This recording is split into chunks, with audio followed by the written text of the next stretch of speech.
हाँ जी dear students, ਆਪਾਂ ਆਪਣੇ ਨੈਕਸਟ ਲੈਕਚਰ ਦੇ ਵਿੱਚ ਅੱਜ ਆਪਾਂ ਨੇ ਕਰਨਾ ਹੈ ਕਿ ਅਗਰ ਤੁਹਾਡੇ ਕੋਲੇ ਕੋਈ ਵੀ ਸਿਸਟਮ ਦਿੱਤਾ ਹੈ ਲੀਨੀਅਰ ਇਕੁਏਸ਼ਨਸ ਦਾ, ਉਹਨੂੰ ਤੁਸੀਂ ਮੈਟ੍ਰਿਕਸ ਮੈਥਡ ਦੇ ਨਾਲ ਕਿਵੇਂ ਸੋਲਵ ਕਰਨਾ ਹੈ। ਠੀਕ ਹੈ, ਤਾਂ ਇਹਨੂੰ ਸੋਲਵ ਕਰਨ ਦਾ ਪਹਿਲਾਂ ਮੈਂ ਤੁਹਾਨੂੰ ਇੱਕ ਥਿਓਰੈਟੀਕਲੀ ਵੇ ਦੱਸ ਦਿੰਦੀ ਹਾਂ, ਫਿਰ ਉਹਨੂੰ ਆਪਾਂ ਇੱਕ ਐਗਜ਼ਾਮਪਲ ਦੇ ਨਾਲ ਸਮਝਾਂਗੇ। ਜਿਵੇਂ ਤੁਹਾਡੇ ਕੋਲ ਦੇਖੋ ਤਿੰਨ ਇਕੁਏਸ਼ਨਸ ਦਿੱਤੀਆਂ ਹੋਣਗੀਆਂ ਤਿੰਨ ਵੇਰੀਏਬਲਸ ਦੇ ਵਿੱਚ, ਜਿਨ੍ਹਾਂ ਦੇ ਕੋਫੀਸ਼ੀਐਂਟਸ ਹੈਗੇ ਨੇ A1 B1 C1 A2 B2 C2 A3 B3 C3 ਤੇ ਇੱਕ ਕੌਨਸਟੈਂਟ ਕਾਲਮ ਜਿਹੜਾ ਹੈਗਾ ਉਹ ਹੈਗਾ D1 D2 ਐਂਡ D3। ਇਹ ਆਪਾਂ ਪਹਿਲਾਂ ਵੀ ਕਰ ਚੁੱਕੇ ਹਾਂ ਕਿ ਅਗਰ ਤੁਹਾਡੇ ਕੋਲੇ ਕੋਈ ਨਾਨ ਹੋਮੋਜੀਨੀਅਸ ਸਿਸਟਮ ਦਿੱਤਾ ਹੋਇਆ ਹੈ ਜਿਹਦੀ ਰਾਈਟ ਸਾਈਡ 0 ਨਹੀਂ ਹੁੰਦੀ ਤਾਂ ਉਹਨੂੰ ਆਪਾਂ Ax = B ਦੀ ਫਾਰਮ ਦੇ ਵਿੱਚ ਰਿਪਰੈਜ਼ੈਂਟ ਕਰ ਸਕਦੇ ਹਾਂ। ਅਤੇ ਇਹ ਸਿਸਟਮ ਜਿਹੜਾ ਹੈਗਾ ਇਹਦਾ ਸੋਲਿਊਸ਼ਨ ਕਦੋਂ ਐਗਜ਼ਿਸਟ ਕਰੂਗਾ, ਤਾਂ ਇਹਦਾ ਕੁਝ ਕ੍ਰਾਈਟੇਰੀਆ ਕੰਸਿਸਟੈਂਸੀ ਦਾ, ਉਹਨੂੰ ਦੇਖੋ ਧਿਆਨ ਨਾਲ ਸਮਝਣਾ ਸਾਰਿਆਂ ਨੇ।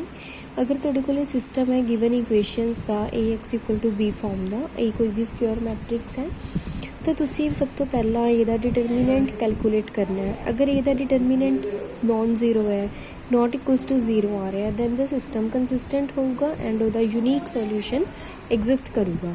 ਬਟ ਅਗਰ ਤੁਹਾਡੇ ਕੋਲ ਡਿਟਰਮੀਨੈਂਟ 0 ਆ ਜਾਂਦਾ ਹੈ, ਫਿਰ ਤੁਸੀਂ ਇੱਕ ਨਵਾਂ ਮੈਟ੍ਰਿਕਸ ਫਾਈਂਡ ਕਰਨੀ ਹੈ ਜਿਹਦੇ ਵਿੱਚ ਤੁਸੀਂ ਐਡਜੁਆਇੰਟ ਆਫ A ਨੂੰ B ਦੇ ਨਾਲ ਮਲਟੀਪਲਾਈ ਕਰਕੇ ਚੈੱਕ ਕਰਨਾ ਹੈ ਕਿ ਜਿਹੜਾ ਉਹ ਮੈਟ੍ਰਿਕਸ ਆ ਰਹੀ ਹੈ ਉਹ ਕੰਪਲੀਟਲੀ 0 ਆ ਰਹੀ ਹੈ ਜਾਂ ਉਹਦੇ ਵਿੱਚ ਕੋਈ ਐਂਟਰੀ ਨੋਨ ਜ਼ੀਰੋ ਹੈ।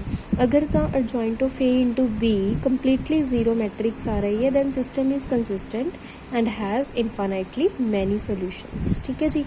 ਨੈਕਸਟ, ਅਗਰ ਤੁਹਾਡੇ ਕੋਲ ਡਿਟਰਮੀਨੈਂਟ ਦਾ A ਦਾ ਡਿਟਰਮੀਨੈਂਟ ਜੋ ਹੈਗਾ ਉਹ ਤਾਂ 0 ਆ ਰਿਹਾ, ਬਟ ਐਡਜੁਆਇੰਟ ਆਫ A × B ਵਾਲੀ ਜੋ ਮੈਟ੍ਰਿਕਸ ਹੈ ਉਹ ਨੋਨ ਜ਼ੀਰੋ ਆ ਰਹੀ ਹੈ, ਮੀਨਸ ਕਿ ਉਹਦੇ ਵਿੱਚ ਘੱਟੋ ਘੱਟ ਇੱਕ ਐਂਟਰੀ ਐਸੀ ਹੋਊਗੀ ਜਿਹੜੀ ਕਿ ਨੋਨ ਜ਼ੀਰੋ ਹੋਵੇ, ਤਾਂ ਉਹ ਸਿਸਟਮ ਇਨਕਨਸਿਸਟੈਂਟ ਹੁੰਦਾ ਹੈ, ਮੀਨਸ ਕਿ ਉਹਦਾ ਕੋਈ ਵੀ ਸੋਲਿਊਸ਼ਨ ਐਗਜ਼ਿਸਟ ਨਹੀਂ ਕਰਦਾ। ਠੀਕ ਹੈ ਜੀ, ਤਾਂ ਇਹ ਸੀਗਾ ਮੈਟ੍ਰਿਕਸ ਇਨਵਰਸ ਮੈਥਡ। ਅੱਛਾ, ਫਿਰ ਆ ਜਾਂਦਾ ਕਿ ਇਹਨੂੰ ਸੋਲਵ ਤੁਸੀਂ ਕਿਵੇਂ ਕਰਨਾ ਹੈ ਨਾ। ਤਾਂ ਸੋਲਵ ਕਰਨ ਦੇ ਲਈ ਤੁਸੀਂ ਕੀ ਕਰਨਾ ਕਿ ਇਹ ਸੀਗਾ ਨੋਨ ਹੋਮੋਜੀਨੀਅਸ ਦੇ ਲਈ। ਅਗਰ ਹੁੰਦਾ ਕਿ ਤੁਹਾਡੇ ਕੋਲ ਹੋਮੋਜੀਨੀਅਸ ਲੀਨੀਅਰ ਇਕੁਏਸ਼ਨਸ ਦਾ ਸਿਸਟਮ ਆ ਜਾਂਦਾ, ਫਿਰ ਉਹਨੂੰ ਤੁਸੀਂ ਕਿਵੇਂ ਫਾਈਂਡ ਆਊਟ ਕਰਨਾ ਮੈਟ੍ਰਿਕਸ ਇਨਵਰਸ ਮੈਥਡ ਦੇ ਨਾਲ। ਠੀਕ ਹੈ ਨਾ, ਤਾਂ ਇਹਦੇ ਵਿੱਚ ਵੀ ਤੁਸੀਂ ਸਭ ਤੋਂ ਪਹਿਲਾਂ ਇਹਦੇ ਦੋ ਰੂਲ ਨੇਗੇ ਕਿ ਅਗਰ ਤਾਂ ਡਿਟਰਮੀਨੈਂਟ ਦੀ ਵੈਲਿਊ ਨੋਨ ਜ਼ੀਰੋ ਆ ਰਹੀ ਹੈ, then it has only trivial solution, means unique solution ਜੋ ਹੈਗਾ ਤੁਹਾਡੇ ਕੋਲ X = Y = Z = 0। ਅਤੇ ਨੈਕਸਟ, ਅਗਰ ਤੁਹਾਡੇ ਕੋਲ ਡਿਟਰਮੀਨੈਂਟ ਆਫ A 0 ਆ ਜਾਂਦਾ, then the system has infinitely many solutions. ਜਦੋਂ ਇਹ ਬੱਚੇ ਯਾਦ ਰੱਖਿਓ ਕਿ ਜਦੋਂ ਤੁਹਾਡੇ ਕੋਲ ਹੋਮੋਜੀਨੀਅਸ ਸਿਸਟਮ ਹੁੰਦਾ ਹੈ, ਮੀਨਸ ਕਿ ਐਸਾ ਸਿਸਟਮ ਹੁੰਦਾ ਜਿਹਦੇ ਵਿੱਚ ਇਕੁਏਸ਼ਨਸ ਦੀ ਰਾਈਟ ਸਾਈਡ 0 ਹੁੰਦੀ ਹੈ, ਤਾਂ ਉਸ ਕੇਸ ਦੇ ਵਿੱਚ ਨੋ ਸੋਲਿਊਸ਼ਨ ਦਾ ਕੇਸ ਕਦੇ ਵੀ ਨਹੀਂ ਬਣਦਾ। ਉਸ ਦੇ ਵਿੱਚ ਜਾਂ ਤਾਂ ਤੁਹਾਡੇ ਕੋਲ ਯੂਨੀਕ ਸੋਲਿਊਸ਼ਨ ਆਊਗਾ ਜਿਹਨੂੰ ਆਪਾਂ ਟ੍ਰੀਵੀਅਲ ਸੋਲਿਊਸ਼ਨ ਵੀ ਬੋਲਦੇ ਹਾਂ, ਅਤੇ ਹੋਮੋਜੀਨੀਅਸ ਸਿਸਟਮ ਦੇ ਵਿੱਚ ਯੂਨੀਕ ਸੋਲਿਊਸ਼ਨ ਕੀ ਹੁੰਦਾ, ਸਾਰੇ ਵੇਰੀਏਬਲਸ ਦੀ ਵੈਲਿਊ = 0, ਜਾਂ ਫਿਰ ਤੁਹਾਡੇ ਕੋਲ ਇਹਦੇ ਵਿੱਚ ਇਨਫਾਈਨਾਈਟਲੀ ਮੈਨੀ ਸੋਲਿਊਸ਼ਨਸ ਹੁੰਦੇ ਨੇ, ਇਹਦੇ ਵਿੱਚ ਨੋ ਸੋਲਿਊਸ਼ਨ ਕਦੇ ਵੀ ਨਹੀਂ ਆਉਂਦਾ। ਠੀਕ ਹੈ ਜੀ, ਤਾਂ ਹੁਣ ਤੁਸੀਂ ਮੈਟ੍ਰਿਕਸ ਮੈਥਡ ਦੇ ਨਾਲ ਇਹਨਾਂ ਇਕੁਏਸ਼ਨਸ ਦਾ ਸੋਲਿਊਸ਼ਨ ਫਾਈਂਡ ਆਊਟ ਕਰਕੇ ਦਿਖਾਉਣਾ ਤੁਸੀਂ। ਤਾਂ ਕਿਵੇਂ ਕਰੋਗੇ, ਪਹਿਲਾਂ ਤੁਸੀਂ ਆਪਣਾ ਜੋ ਇਕੁਏਸ਼ਨਸ ਦਿੱਤੀਆਂ ਹੋਈਆਂ ਨੇ ਇਹਨਾਂ ਨੇ ਦੋ, 2x + 5y = 1 3x + 2y = 7, ਇਹਨਾਂ ਨੂੰ ਤੁਸੀਂ Ax = B ਦੀ ਫਾਰਮ ਦੇ ਵਿੱਚ ਲਿਖਿਆ। A ਮੈਟ੍ਰਿਕਸ ਜਿਹੜੀ ਹੈਗੀ ਹੈ ਉਹ ਹੈਗੀ 2 3 5 ਐਂਡ 2, X ਹੈਗੀ X Y, B ਹੈਗੀ ਹੈ 1 ਐਂਡ 7। ਤੁਸੀਂ ਇਹਦੇ ਵਿੱਚੋਂ A ਦਾ ਡਿਟਰਮੀਨੈਂਟ ਫਾਈਂਡ ਆਊਟ ਕਰੋ। ਜਿਹੜਾ A ਦਾ ਡਿਟਰਮੀਨੈਂਟ ਹੈ ਉਹ ਨੋਨ ਜ਼ੀਰੋ ਆ ਗਿਆ, ਮੀਨਸ -11। ਤਾਂ ਇਟ ਮੀਨਸ ਆਪਾਂ ਨੇ ਪਹਿਲਾਂ ਵੀ ਕੀਤਾ ਸੀਗਾ ਕਿ ਮੈਟ੍ਰਿਕਸ ਅਗਰ ਨੋਨ ਸਿੰਗੂਲਰ ਹੈ ਦੈਨ ਉਹਦਾ ਇਨਵਰਸ ਐਗਜ਼ਿਸਟ ਕਰੂਗਾ, ਤਾਂ ਆਪਾਂ ਲਿਖਿਆ A ਇਨਵਰਸ ਐਗਜ਼ਿਸਟ। ਅਗਰ A ਇਨਵਰਸ ਐਗਜ਼ਿਸਟ ਕਰ ਰਿਹਾ then you have to find it. Adjoint means inverse ਕੱਢਣ ਲਈ ਤੁਹਾਨੂੰ ਪਹਿਲਾਂ ਐਡਜੁਆਇੰਟ ਕੱਢਣਾ ਪੈਣਾ। ਐਡਜੁਆਇੰਟ ਕੱਢਣ ਵਾਸਤੇ ਤੁਹਾਨੂੰ ਪਹਿਲਾਂ ਉਹਦੇ ਕੋਫੈਕਟਰਸ ਕੱਢਣੇ ਪੈਣਗੇ। ਕੋਫੈਕਟਰਸ ਫਾਈਂਡ ਆਊਟ ਕਰੋ, ਦੈਨ ਉਹਦਾ ਟਰਾਂਸਪੋਜ਼ ਕਰਕੇ ਤੁਸੀਂ ਐਡਜੁਆਇੰਟ ਆਫ A ਫਾਈਂਡ ਕੀਤਾ, ਦੈਨ A ਦਾ ਇਨਵਰਸ ਕੈਲਕੂਲੇਟ ਕਰੋ। ਤਾਂ ਹੁਣ ਤੁਸੀਂ ਦੇਖੋ ਜੋ ਆਪਣਾ ਇਕੁਏਸ਼ਨ ਸੀਗੀਆਂ Ax = B ਫਾਰਮ ਦੀਆਂ ਸੀਗੀਆਂ, ਹੈ ਨਾ। Ax = B ਨੂੰ ਜਦੋਂ ਤੁਸੀਂ ਲਿਖੋਗੇ ਤਾਂ A ਇਨਵਰਸ ਦੇ ਨਾਲ ਪ੍ਰੀ ਮਲਟੀਪਲਾਈ ਕਰਨ ਤੋਂ ਬਾਅਦ ਤੁਹਾਡੇ ਕੋਲ X ਦੀ ਵੈਲਿਊ ਆ ਜਾਊਗੀ A ਇਨਵਰਸ × B। ਠੀਕ ਹੈ ਜੀ, ਤਾਂ ਇੱਥੋਂ ਤੁਸੀਂ ਆਪਣੇ X ਦੀ ਵੈਲਿਊ ਫਾਈਂਡ ਆਊਟ ਕੀਤੀ A ਇਨਵਰਸ × B। ਜੋ ਉੱਪਰ ਤੁਸੀਂ A ਇਨਵਰਸ ਦੀ ਮੈਟ੍ਰਿਕਸ ਕੱਢ ਕੇ ਆਏ ਹੋ ਉਹਨੂੰ ਤੁਸੀਂ ਜਦੋਂ B ਦੇ ਨਾਲ ਮਲਟੀਪਲਾਈ ਕਰ ਦੋਗੇ, B ਮਤਲਬ 1 ਐਂਡ 7, ਉਹਦੇ ਨਾਲ ਮਲਟੀਪਲਾਈ ਕਰੋਗੇ ਤਾਂ ਤੁਹਾਡੇ ਕੋਲ XY ਦਾ ਕਾਲਮ ਜਿਹੜਾ ਉਹ ਬਣ ਜਾਊਗਾ, ਜਿਹਦੇ ਵਿੱਚੋਂ X ਦੀ ਵੈਲਿਊ ਆ ਗਈ 3 ਐਂਡ Y ਦੀ ਵੈਲਿਊ ਆ ਗਈ -1।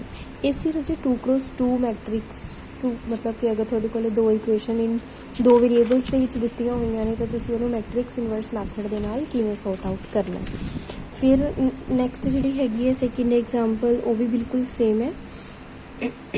थर्ड भी नैक्सट आ जाती है कि अगर तुहाडे कोल तीन इक्वेशनस तीन वेरीएबल्स दे विच गिवन होण, उहनूं किवें सॉल्व करना है। वो भी बच्चे वैसे तो बिल्कुल सिंपल है कि तुसीं जिहड़ी कोफिशिएंट मैट्रिक्स है उहदा तुसीं डिटरमिनेंट कैलकुलेट करो। डिटरमिनेंट देखो कि वो नॉन जीरो आ रहा है ना।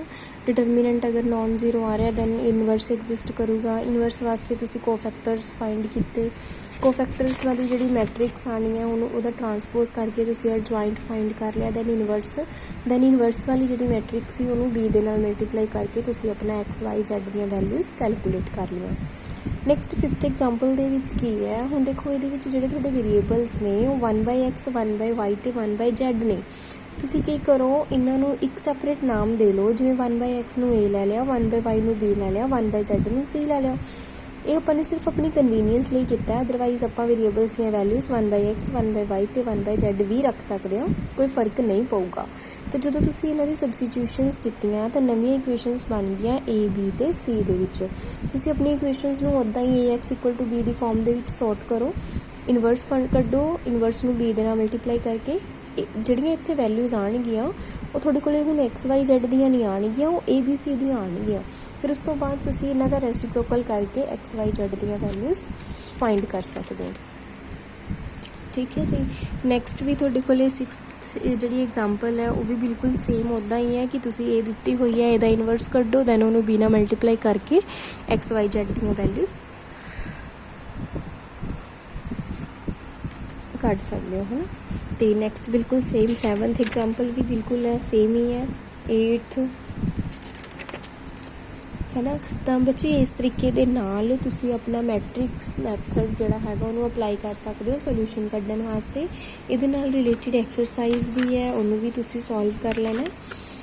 वधिया गल है कि अगर तुसी सारी एक्सरसाइज कर सकते हो, अदरवाइज तुसी विचों उन्हां सम्स नूं सॉल्व कर लिया करो ਜਿਹੜੇ ਕਿ ਤੁਹਾਨੂੰ ਲੱਗਦੇ ਹੈ ਕਿ ਸਾਡੇ ਕੋਲੋਂ ਨਹੀਂ ਹੋਣਗੇ ਜਾਂ ਜਿਨ੍ਹਾਂ ਦੇ ਵਿੱਚ ਕੋਈ ਡਾਊਟ ਲੱਗਦਾ ਤਾਂ ਉਹ ਕਰ ਲਿਆ ਕਰੋ।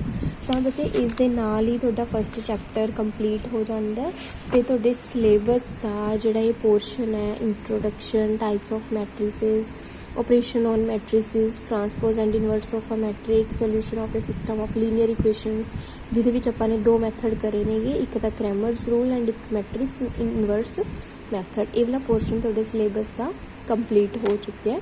इन्ने क पोर्शन दे विचों बच्चे तुहानूं कोई डाउट है किसी भी टॉपिक दे विच, जरूरी नहीं कि वो टॉपिक अज वाला होवे, तां इन्ने क टॉपिक दे विच किसी नूं कोई भी डाउट हुंदा है तां तुसीं बच्चे क्लीयर कर लिओ।